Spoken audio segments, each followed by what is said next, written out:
Hello दोस्तों, नमस्ते, राधे राधे। मैं आपकी साधना दुबे। सावन का महीना है दोस्तों।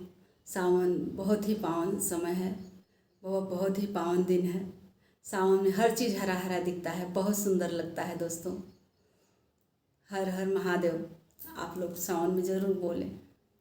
आइए, आप लोगों के सामने एक प्यारी सी कजरी गीत लेके आई हूँ, जेठानी और देवरानी का। और उसमें देवर का भी नोक झोंक है।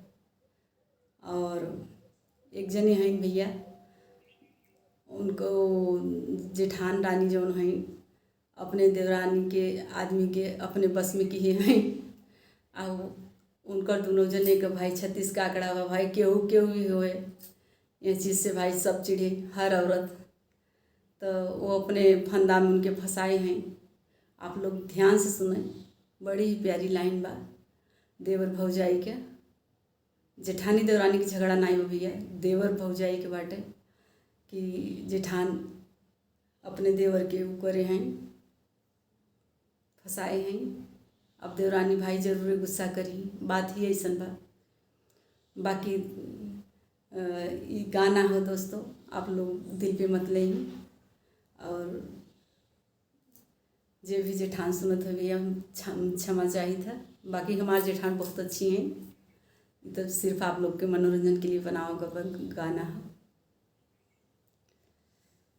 जेठनी मिली हम ही घर फोरनी, सासू हम दे तू अलगाई ना।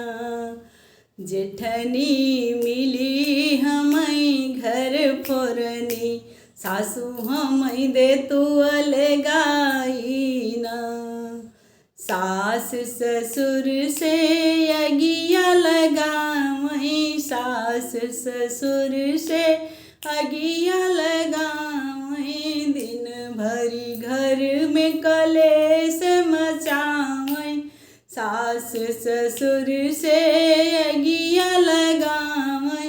दिन भर घर में कलह मचावई, सही सुनी गए उबियाई ना। सही सुनी गए उबियाई ना। जेठनी मिली हम ही घर फोरनी, सासू हम दे तू अलगाई ना। सास ससुर से अगिया लगावई, दिन भरी घर में कलेश मचावई। सही सुनी गए उबियाई ना। जेठनी मिली हम ही घर फोरनी, सासू हम दे तू अलगाई ना। हमरे पिया से अगिया लगावई, हमरे पिया से अगिया लगावई।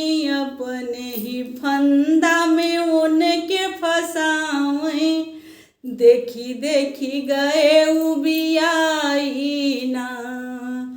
अपने ही फंदा में उनके फंसावई, देखी देखी गए उबियाई ना। जेठनी मिली हम ही बड़ी घर फोरनी, सासू हम दे तू अलगाई ना। जेठनी मिली हम ही घर फोरनी, सासू हम दे तू अलगाई ना।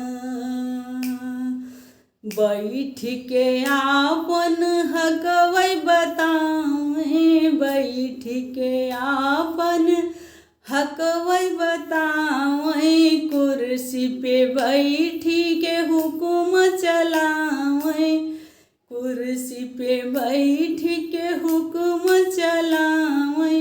सही सुनी गए उबियाई ना। सही सुनी गए उबियाई ना।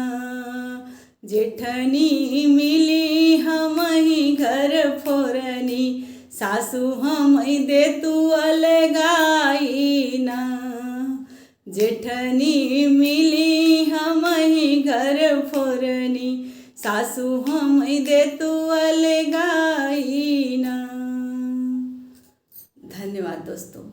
यह कजरी गीत आप लोगों को जैसा लगे कमेंट पर मुझे जरूर दीजिएगा।